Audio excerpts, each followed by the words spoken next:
If you're getting ready to travel, here's something you may want to pack: your rights. Your rights are different depending on where and how you're traveling and your legal status in the United States. Here are just some of the highlights, but for more information about your rights, go here.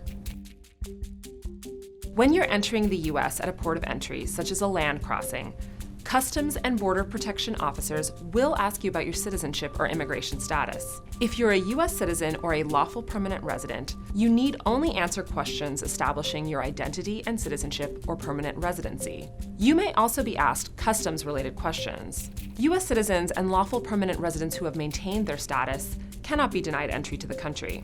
If you're a non-citizen visa holder or visitor, you may be denied entry into the United States if you refuse to answer the officer's questions. If you fear you might be persecuted or tortured if you are sent back to the country you came from, you have the right to ask for asylum.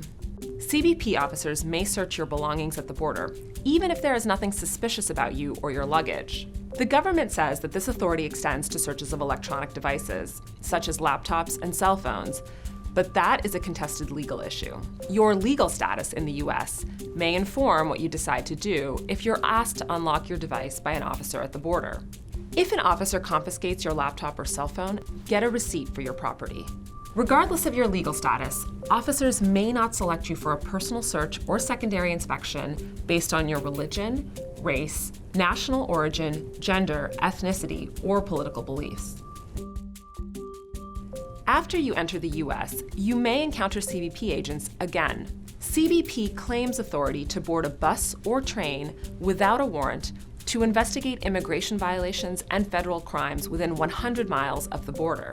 If this happens, you have the right to remain silent. You do not have to answer questions about your immigration status. If you choose to remain silent, the agent will likely ask you questions for longer, but your silence alone is not enough to support probable cause or reasonable suspicion to arrest, detain, or search you or your belongings. If a CBP agent asks you for documents, what you need to provide differs depending on your immigration status.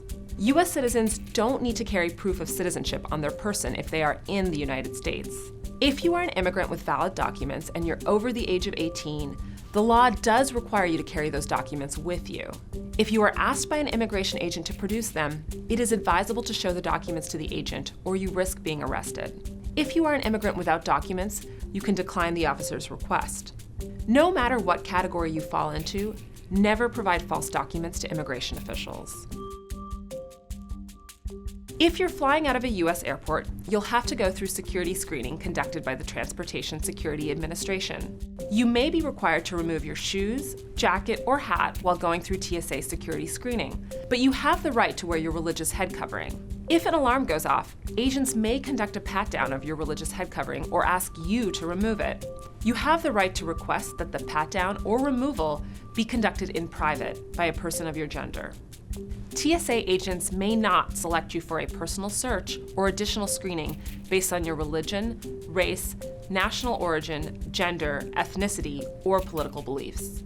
Once you're on the plane, an airline pilot may refuse to fly a passenger if they believe that the passenger is a threat to flight safety. A pilot may not, however, question you or refuse to allow you on a flight because of biased stereotypes. These are just some of the rights you have when you're traveling. Go to aclu.org/KYR to learn more. Even when you know all your rights, encounters with CBP, TSA, or other law enforcement agents or government officials can be intimidating and scary, even for lawyers. Just remember that it is always best to stay calm, and if you believe your rights have been violated, you should contact an attorney.